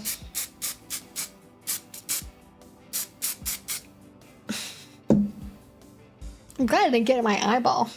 Should have been paying more attention. I do look kind of crazy right now, though, with my hair being sectioned the way that it is. But it's a, you know, it's a trust the process moment. All right, this actually I might do as other, because I have my bangs in here, so I want to do my bangs like kind of separately first. For you guys, I don't know, I call them bangs. I have like a separate, I have a front section that's a little bit like not quite face framey because it's too long. There's also a fly that got into the house because I had the door to the balcony open for Bandito this afternoon, and there's a fly that's like buzzing around. He's you know, better be careful. He might get roasted by this by accident. There we go. I'm also trying really hard not to like burn myself on this. It's almost like you're not supposed to multitask when you have like a 300-degree iron in your hands. I don't know. I had noticed one of the men from Polyfamily Show was following you on Instagram. Did he ever reach out to you after the video or unfollow you? I can confirm that one of the men from Polyfamily was following me on Instagram. I have not checked to see if he's still following me or not. It didn't seem like he was particularly active on the website, so I didn't really like make anything of it, you know, like, oh, you know, if he was active on here, I would assume it was more like intentional, but you know, I could double check. I don't remember exactly what his username on there was, but yeah, no, can confirm he was following me when I last checked, and that by itself was really funny. It was the one that I expected of being a daddy dom, so hopefully he was getting my advice. I do kind of find it really intriguing that like there's this like couple, there's this, you know, person on TLC who is doing a show about polyamory, who has a kink dynamic that they're not really openly talking about in the show itself for TLC, but like that I could pick up on, and it turns out that like I maybe was on the money with like assuming that they had some kind of like daddy dom situation happening, and that potentially he got advice from and watched my videos about like daddy dom little girl relationships, and like that is like that is just very surreal. Like that's not something I picture happening, but you know, you guys would be surprised. You guys would be surprised, like especially other YouTubers. Like there's other like real mainstream YouTubers that I know like follow my content that you would probably not even suspect were interested in kink or polyamory at all, but are, and they shall remain nameless, but I know who they are. And every time it happens, I'm so shocked. I'm like, I had no idea. And yeah, it's interesting. Boop. I feel like this isn't like waving as well as like I've done this before, like kind of recently, and I feel like it turned out better, but I am gonna like brush it and have it like half up, so I'm not like too worried about it. If you know about the dynamic, it's pretty easy to pick up on, especially with the slave bracelet / anklet. Yeah, I could never figure out if she was wearing two things, because I definitely, the anklet, I mean, you know, people don't generally wear anklets unless they, you know, mean something, unless they're like on a beach and it's got like a little dolphin on it or something. You know, people aren't going around wearing anklets as casual jewelry. So I was pretty confident that that meant something. And then but the bracelet I was less sure about. I think that might have just been regular jewelry, but I didn't feel like that was like necessarily that important.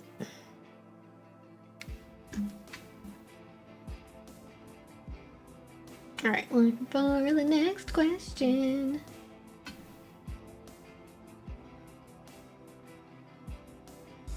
He has to wear a sign that says I forgot my safe word and had to use pineapple with a fruit headdress on the Chiquita banana. Oh, I didn't think about the Chiquita banana headdress. That's a good one. Yeah, that people should use that more for scenes. I think it'd be really fun to do a scene where like if your partner's into whips or something, maybe you have to wear a Chiquita banana headdress, and then they can like whip you like on the head, but then they're aiming to like knock the fruit off the like Chiquita banana headdress. I think would be really funny. People like pineapple and cottage cheese. I've never had that before. That was not something I would have eaten growing up. Told me how I could get a spark for pain and see what interests me and find it again. Haven't tried it, but hope I can get myself back again and fall in love in a different way. I hope it works for you. Good luck. I know that, you know, life is always changing. People are always changing. And I think where we run into problems is like trying to be static and like trying to stay the same way all the time. And I think even just by recognizing that things need to change, you can put yourself on a better pathway. Oh, to make sure I see well wishes for the day. Oh, well, thank you. I can't really move my keyboard right now because I'm holding a hot iron against my hair, but when I get a second, I will scroll.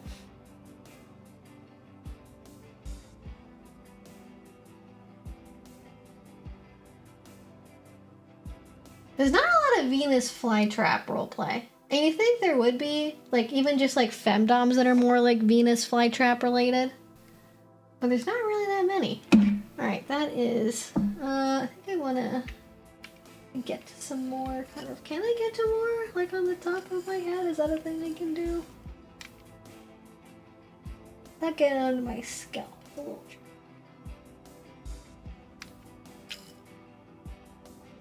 Okay, yeah, I can get a little bit.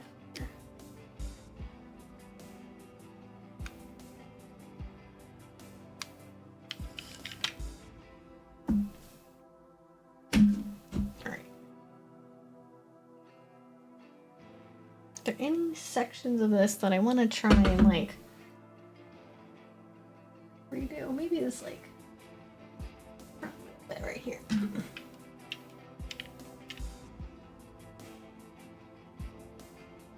All right, scrolling.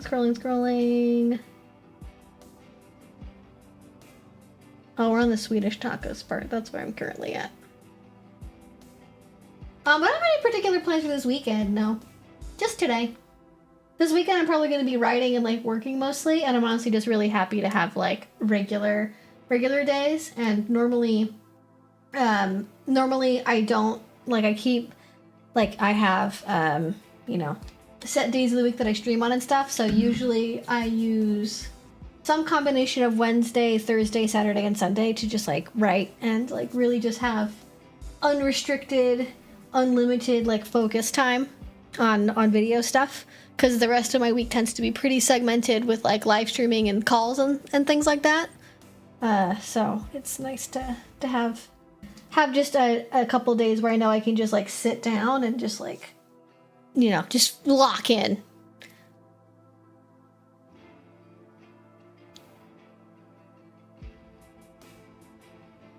All right, let's do the front. Yeah, the things women do to their hair. It is a mystery. Honestly, even to me, I barely know what I'm doing. I can't even, like, I can kind of braid my own hair, but like not very well.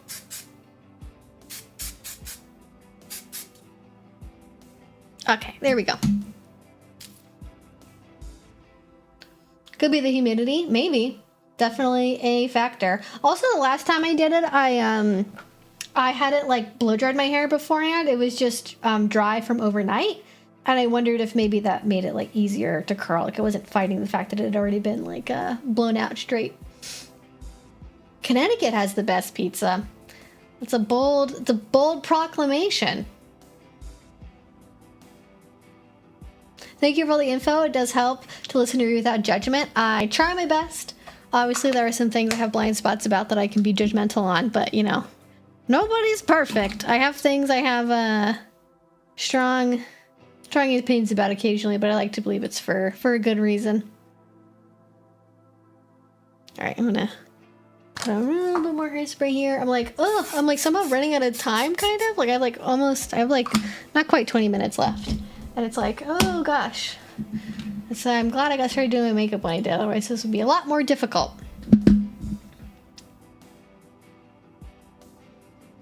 Rope, gently cycle and warm for sure. I'll let you know what I did. Garment bag sounds safe. Yeah, let me know how it goes.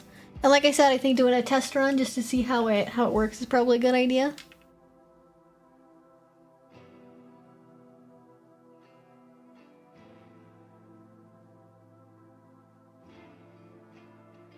My niece found a recipe for pepperoni pizza egg rolls. That I feel like Asian grandmas would be clutching their pearls. Oh my goodness. It looks like we're about 10 minutes away from debating whether pizza is just an open-faced sandwich. That is the way that these things go.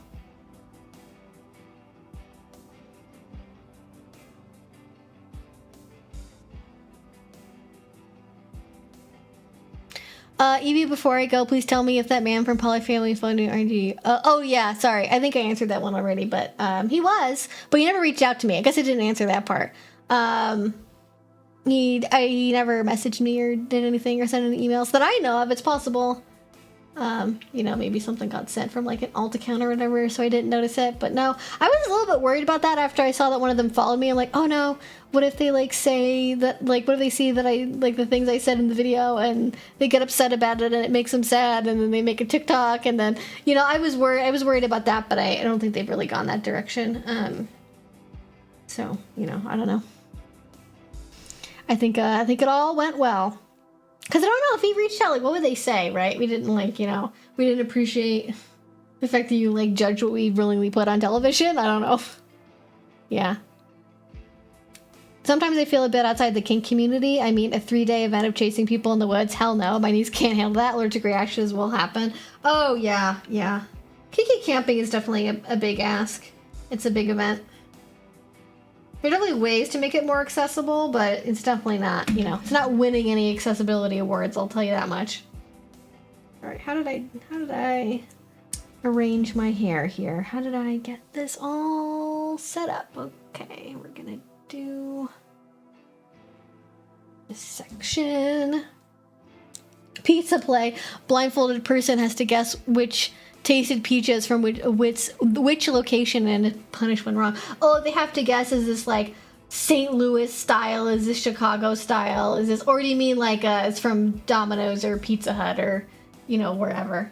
I think either way could be fun. I think doing different styles of pizza that aren't necessarily connected to one, like, you know, picking up brands would be interesting.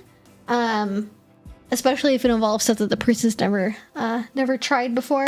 Throw in like a frozen pizza in there just to throw them off. Throw in a Totino's pizza roll just to, you know, be like, this is, again, it's pizza, but it's 3-dimensional. It counts, you know.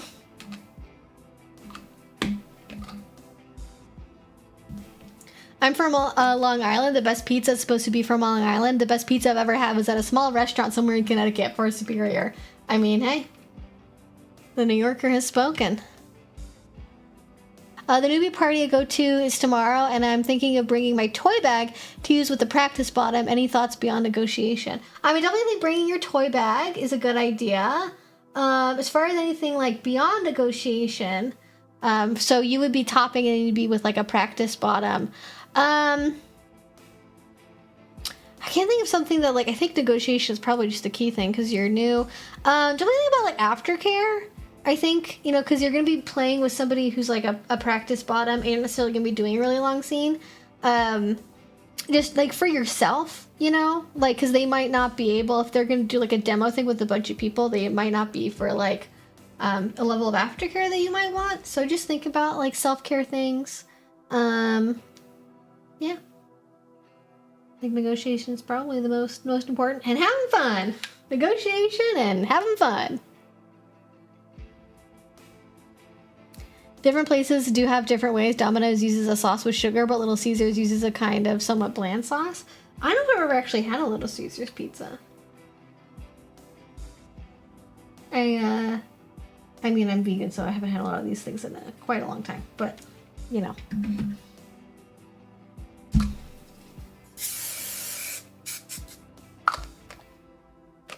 Detroit-style pizzas, I think, as well. Oh, yeah, I didn't mention that. But yeah, no, that is a thing. California-style pizza? I mean, that's just... Does anyone like California-style pizza? Is that a thing? Does anyone ride hard for California-style pizza in particular? I don't think so. I don't think anyone's like, maybe unless they're from California, maybe they're like, that's the best one.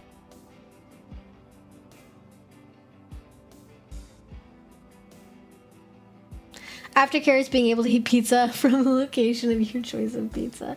Yeah. Honestly, getting food after an event is like not a bad way to do aftercare for yourself solo. Like, you know, even just with like a group of friends, even if you didn't play together, just like hanging out, getting a late night coffee, late night snack, going to a diner, like all that. Just, it's like, you know, it works for, you know, end of being at a bar. I think it works just as well for the end of doing a lot of play and having a lot of festivities going on.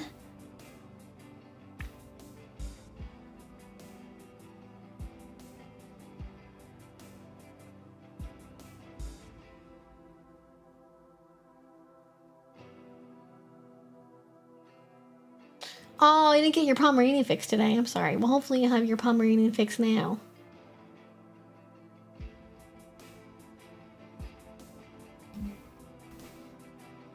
Do-do-do.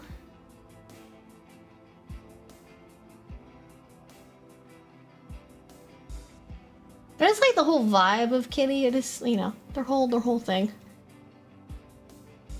I've never gone to see Tool in concert. I don't know if I would. It's one of those, like, I like listening to them, but would I enjoy, like, the concert experience of Tool, especially compared to the price? Like, it has to be, it's a real high bar for me to, like, want to go to a concert for something. Like, it's not something that I go... I know some people are, like, they're just concert people, and, like, that's their thing they do, is, like, going to concerts, and that's just not me. That's just not me. Especially now, they're just so expensive. Like, it's, like, going, like, even, like, once a year, every other year is a big deal. Assuming that the band that you would want to see is, like, touring near you, and you can find tickets, and, like, a million other things, right? Okay, alright. I have one section left. Oh, I'm getting so close to being done. I'm so proud of myself. Look at me. Oh, typo negative. Yeah, I forgot about typo negative for sure. Oh yeah, they're also very good. Just the whole vibe. Oh, thank you, Sean. All right. Also, by the way, because we have 10 minutes left, if I have not answered your question yet, now is a great time to put it in the chat to give yourself the best opportunity to have it answered. But thank you so much, Sean, for the 10 bonus subs. I appreciate it. Has it been a long time since you've DM'd or been a DM? Oh yeah, no, it's been a long time. I don't really like DM or like do things like that in the community anymore. If there was the right space and the right like venue, I'd do it. But honestly, my COVID like risk tolerance is really low. I do not want to get COVID again, especially because of the fact that I work for myself and I don't have health insurance, and like it's, you know, it's really risky for me to get COVID. So I don't generally like go to play parties or events unless they're like really special things, and I would be like afraid of missing out on them, and it's like worth a potential risk, especially if those places test for COVID. Because a lot of the bigger events I go to do test for COVID and like make everyone test every single day of the event, and I can also wear a mask at them. Whereas like a single like evening party for like 2 or 3 hours is like not typically worth it for me, especially if I'm just like volunteering and I'm not playing. Like, yeah, I don't want to get the additional like COVID exposure risk. Kind of most of my risk budget most days is like taken up by like going to the gym. So I don't have a lot of, like, you know, it has to be, you know, a thing. I think right now COVID cases are pretty low, so I feel more okay going out and doing stuff than I typically would be. But there's been years and times when it's been pretty bad. It's been really, really high COVID numbers. All right, is there anything in here that I did not curl yet? All right, this is what we're gonna do. Oh, I'm like all like hot and sweaty. Okay.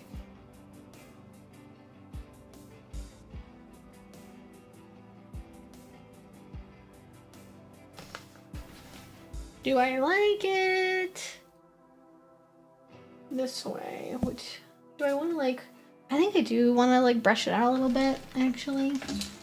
I'm gonna turn that off. But the lock button, that's not off. Here we go.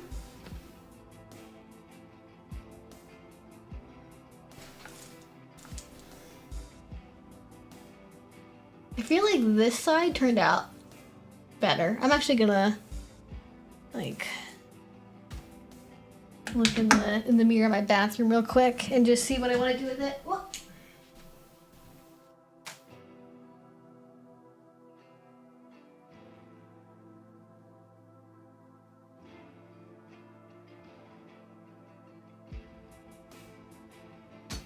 All right, I have evaluated what I'm going to do.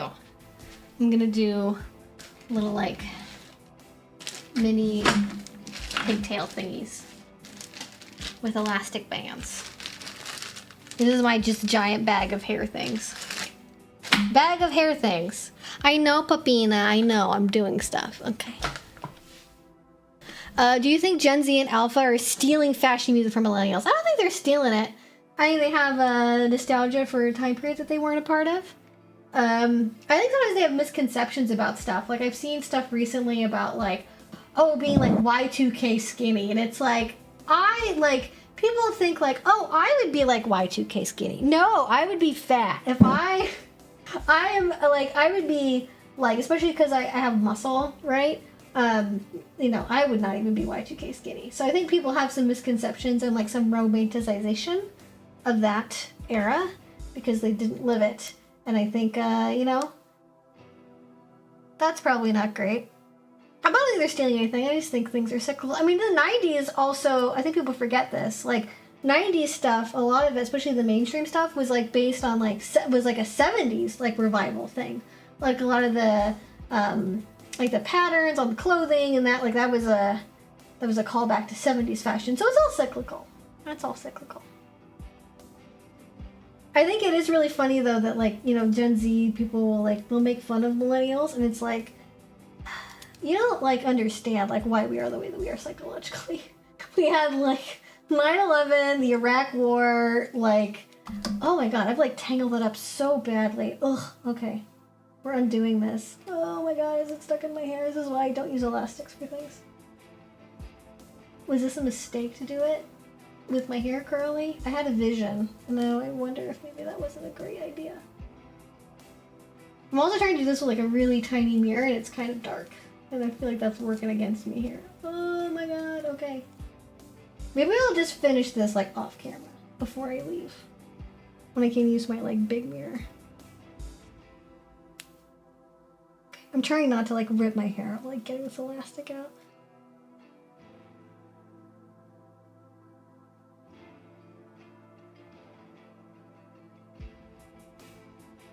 Honestly, at this point, I would normally just probably cut the elastic. Because that's sometimes the best way to get them off. Like, not cutting through my hair, but, like, very specifically just trying to get the elastic. Okay. I've mostly got it. Oh no. Things women do to have a look. No man asked me to do this. This is not for... Men don't care about this. This is a purely for me thing, and I'm choosing to suffer. Oh yeah, that's all fucking tangled up. I think the hairspray maybe is not working well with that. Oh my goodness. Yeah, no.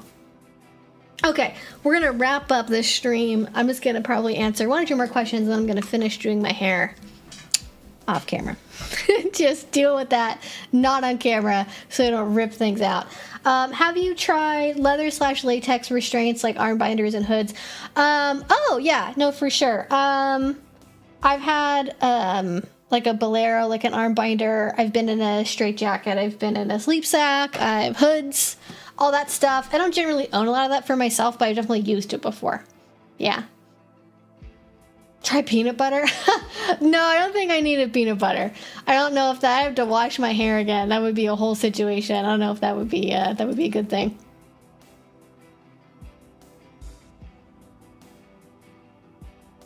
No peanut butter for me. No peanut butter. I just reject generational warfare. I doubt the cohort effect is strong within a generation.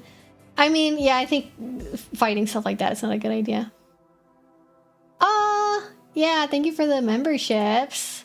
Oh, I missed that. Sorry, I was busy fighting something being in my hair. Thank you. Thank you, Jody. That's very sweet. I appreciate it. Okay, who's gonna be the last question? Da-da-da.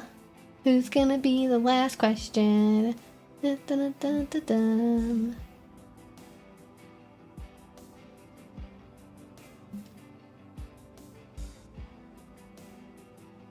All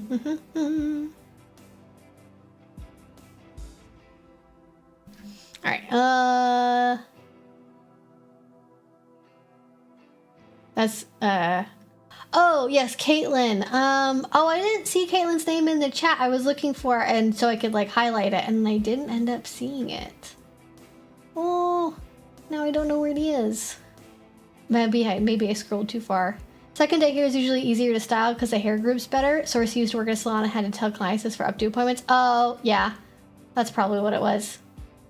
Yep, that'll do it. Well, this is, I originally thought I was going to do like an overnight thing, and then that's not what ended up working. Oh, here we go.